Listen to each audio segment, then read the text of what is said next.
அஸ்ஸலாமு அலைக்கும். Welcome to Afraz food channel. அஸ்ஸலாமு அலைக்கும்.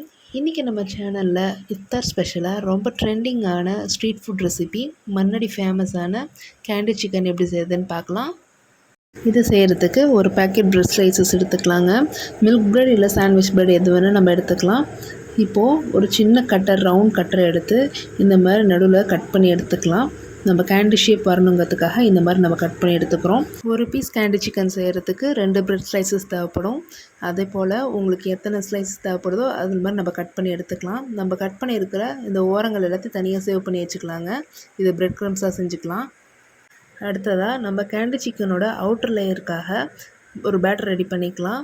1/2 கப் மைதா மாவு எடுத்திருக்கேன். இது கூட 1 டேபிள் ஸ்பூன் காஷ்மீர் மிளகாய்த்தூள் ஆட் பண்ணிக்கலாங்க.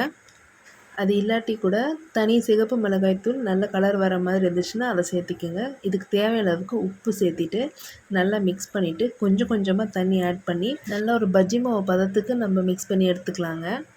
இந்த மாதிரி கரெக்டான கன்சிஸ்டன்சியாக இருக்கும். நம்ம கட் பண்ணி வச்சிருந்த ப்ரெட்டோட ஓரங்கள்லாம் இருக்கு இல்லையா, அதை மிக்ஸி ஜாரில் போட்டு இந்த மாதிரி ப்ரெட் க்ரம்ஸை ரெடி பண்ணி எடுத்துக்கலாம். இப்போது கேண்டி சிக்கனுக்கு தேவையான மெயின் இன்க்ரீடியண்ட்டாக நடுவில் வைக்கிற ஃபில்லிங்க்கு தேவையான பொருட்கள்லாம் பார்த்துடலாம். 400 கிராம் போன்லெஸ் சிக்கன் எடுத்துருக்குறேங்க.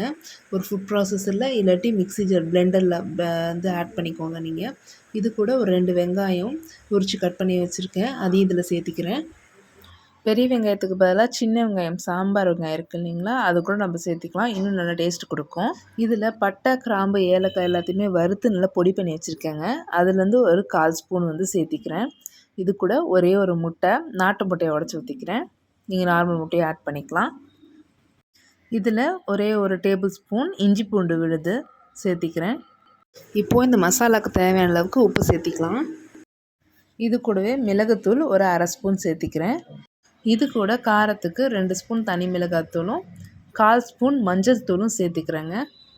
இது எல்லாத்தையும் நம்ம அரைக்கும் போது நல்லா பைண்ட் பண்ணி கொடுக்கணுங்கிறதுக்காக 2லேருந்து 3 ஸ்லைசஸ் வரைக்கும் ப்ரெட்டு வந்து பிச்சு போட்டு இதில் சேர்த்திக்கலாம். இப்போ இதை நல்லா அரைச்சி எடுத்துகிட்டு வந்துடலாங்க.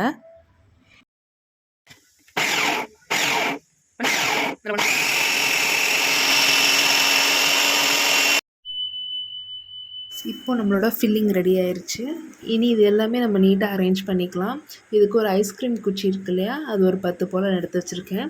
இப்போ நம்ம கட் பண்ணி வச்சுருக்க இந்த பிரெட் ஸ்லைசஸில் நம்ம இந்த ஃபில்லிங்கை வந்துட்டு நடுவில் வந்து சேர்த்திக்கலாம். சேர்த்திட்டு ஐஸ்கிரீம் குச்சியை நடுவில் வச்சுட்டு இன்னொரு பிரெட் ஸ்லைஸ் வச்சு நல்லா கவர் பண்ணிக்கலாங்க. இந்த ஓரங்கள் எல்லாத்தையுமே இந்த மாதிரி நல்லா ப்ரெஸ் பண்ணி விட்டுக்கலாம், வெளியில் வராத மாதிரி. இதே போல் எல்லா பிரெட் ஸ்லைசஸ்லேயும் நான் வந்து ரெடியாக பண்ணி வச்சுக்கிறேன்.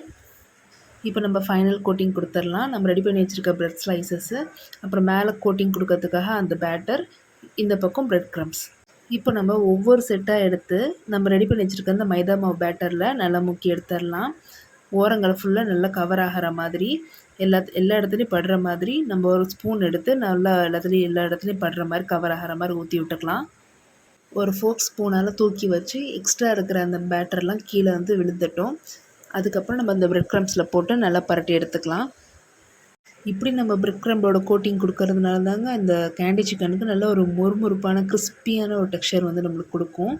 இதே மாதிரி எல்லா பீசஸையும் நம்ம வந்து ரெடி பண்ணி எடுத்து வச்சுட்டேன். இது எல்லாத்தையும் ஒரு ஜிப்லா கவரில் போட்டு ஒரு அட்லீஸ்ட் ஒரு 1/2 அன் ஹவர் ஆச்சு நான் ஃப்ரிட்ஜில் எடுத்துகிட்டு வந்திருக்கிறேன். இப்போது ஸ்டவ் ஆன் பண்ணிவிட்டு கடாயில் எண்ணெய் ஊற்றிட்டு அது நல்லா சூடாக இருந்ததும் நம்ம எடுத்து வச்சுருக்க கேண்டி சிக்கன் பீசஸை வந்துட்டு போட்டு பொரிச்சு எடுத்துக்கலாம். கடாயில் ரொம்ப நெருக்கமாக போட்டு நம்ம பொரிச்சு எடுக்க வேணாங்க, நல்லா ஃப்ரீயாக இருக்கணும். அப்போ தான் அதில் வந்து அதிகமாக எண்ணெய் குடிக்காமல் இருக்கும். ஒரு பக்கம் நல்லா செவந்ததுக்கப்புறம் மெதுவாக திருப்பி போட்டு அதையும் ஃப்ரை பண்ணிக்கலாம். இது எல்லாமே லோ டு மீடியம் ஹீட்லேயே நம்ம வந்து பொரிச்சு எடுத்துக்கணும். அப்போ தான் மேலே கரிஞ்சு போகாமல் உள்ளே இருக்க ஃபில்லிங் நல்லா வெந்து வரும். இங்கே பாருங்கள், நல்லா ரெட் கலரில் நல்லா சூப்பராக ரெடி ஆயிடுச்சு. இப்போ நம்ம ஃபில்ட்ரு பண்ணி நம்ம எடுத்துக்கலாம். அடுத்த பேட்டர்ஸும் நான் போட்டு ரெடி பண்ணி எடுத்துட்டேன். இப்போது இந்த கேண்டி சிக்கன்ஸ் எல்லாமே ரெடி ஆயிடுச்சுங்க. இதோட டெக்ஸ்சர் எப்படி இருக்குன்னா, வெளியில் ரொம்ப கிறிஸ்பியாகவும் உள்ளே ரொம்ப சாஃப்டாக சிக்கன் ஃபில்லிங்கோட செம்மையாக இருக்கும். சாப்பிடும்போது எந்த அளவுக்கு கிறிஸ்பியாக இருக்குன்னு பாருங்கள்.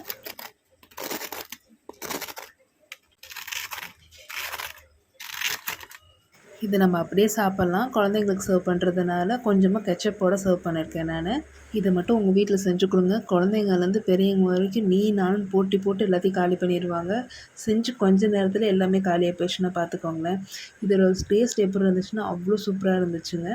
கண்டிப்பாக நீங்கள் ட்ரை பண்ணி பாருங்கள். ட்ரை பண்ணி பார்த்துட்டு எப்படி வந்துச்சுன்னு மறக்காமல் எங்களுக்கு கமெண்ட் பண்ணுங்கள். இந்த வீடியோ உங்களுக்கு பிடிச்சிச்சுன்னா லைக் பண்ணுங்கள், ஷேர் பண்ணுங்கள். இது வரைக்கும் நீங்கள் அஃப்ராஸ் ஃபுட் சேனல் சப்ஸ்கிரைப் பண்ணாட்டி மறக்காமல் சப்ஸ்கிரைப் பண்ணிவிட்டு அப்படியே பக்கத்தில் இருக்க பெல் ஐக்கானையும் ப்ரெஸ் பண்ணிக்கோங்க.